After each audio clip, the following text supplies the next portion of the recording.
রাজনৈতিক বক্তব্য দেওয়া যাবে না মানে?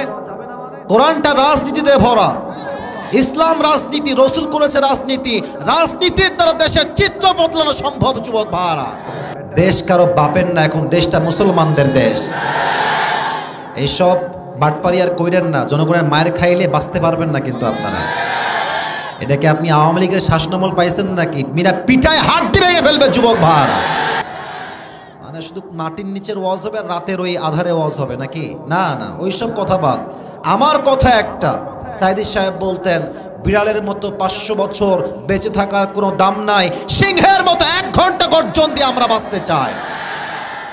আপনি যা করার করে নেবেন, কোনো সমস্যা নেই। কথা বলবো কোরআন থেকে, হাদিস থেকে। যার ভালো লাগবে না সে নমরুদের সন্তান, সে ফেরাউনের সন্তান যুবক ভাইরা। যে দিয়েছো, যে তোমাকে কেউ দিয়ে থাকে তাকে সাবধান করে দিবা। এটা আসিফ হুজুরের মাহফিল, বাড়াবাড়ি করলে যুবকরা 1 চুল পরিমাণ কোনো ছাড় দিবে না। আর এখানে পুলিশকেই তো কেউ মানে না। এখন তো পুলিশকেই কেউ গুনে না যুবক ভাইরা, জনগণকে গুনবে কেমন করে যুবক ভাইরা?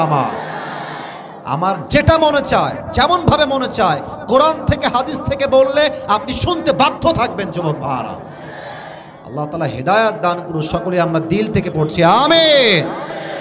আমার যুবক ভাইরা কেমন আছেন আপনারা সবাই? আমি যা দেখতে পাচ্ছি আজকের মাহফিলের ডানে বামে সামনে এদিকে মোটামুটি বলতে